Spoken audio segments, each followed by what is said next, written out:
Hi guys, Ronnie here. Today I want to show you some mountain bike shoes that I just got.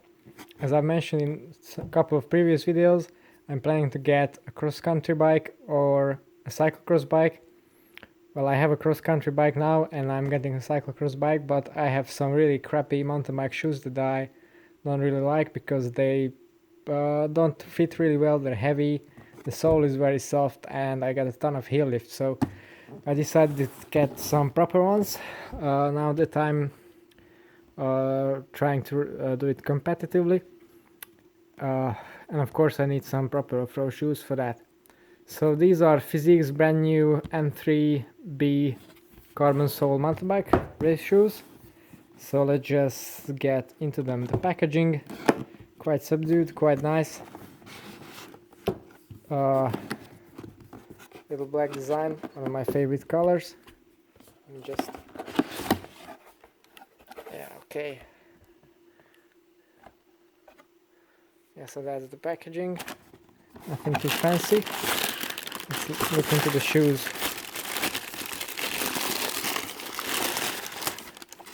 Yeah, so this is a size 43, and this was the smallest size that my distributor had in stock.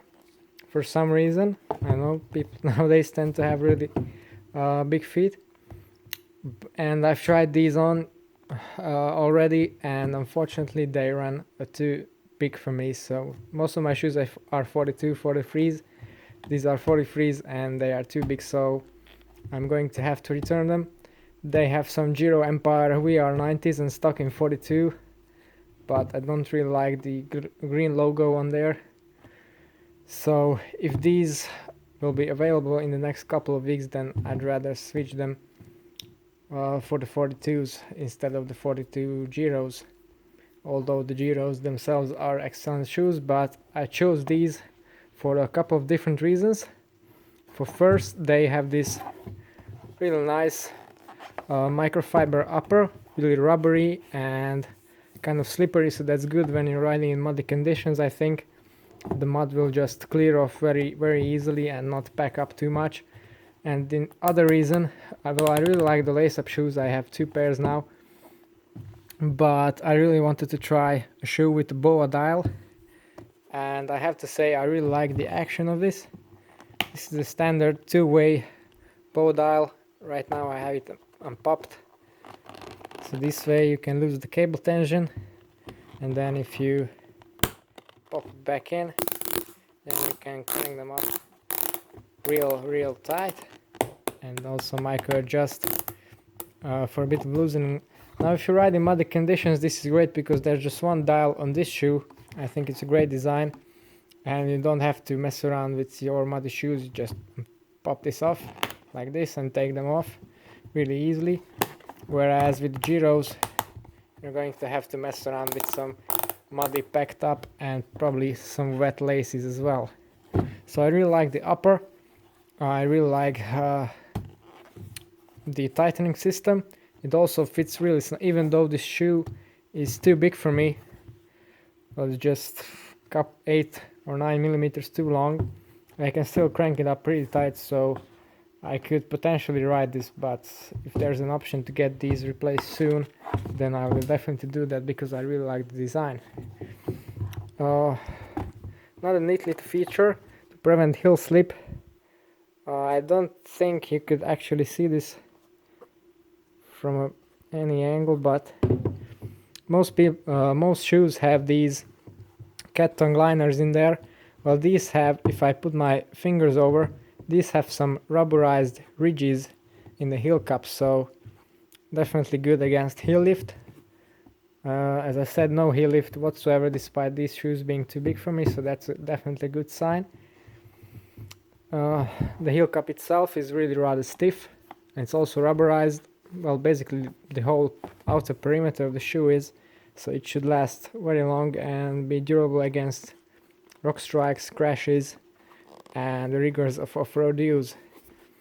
Then the lugs themselves are not the softest, most grippy rubber, so these could be quite slippery in rocky conditions, but that's not really cyclocross shoes. So these should, with their tall, stiff ridges, should be very good in thick mud or sand. So basically, again, ideal for cyclocross. There are no studs included, but I bet you can buy them separately. They fit in the front, so that's another good nice point. And also most of the carbon sole is covered in rubber, but I would prefer to have some rubber patch on, well, the complete underside, so you don't damage them by unclipping or sliding your feet on the carbon, well, the pedal against the carbon. That makes them look really rather well, you can damage them really easily that way. The sole appears to be extremely stiff, as you would expect. Unidirectional carbon fiber. Well, one thing I don't like is this little marking here. I think it's just pointless. You know what you're buying anyway. Otherwise, the whole shoe has a really nice subdued black look. Again, very good in muddy, dirty conditions, so it will remain looking fresh for a long time. Yeah, so if you're in the market for new mountain bike shoes, these are definitely a good choice. Good stability of the foot, good design, appears to be extremely well made.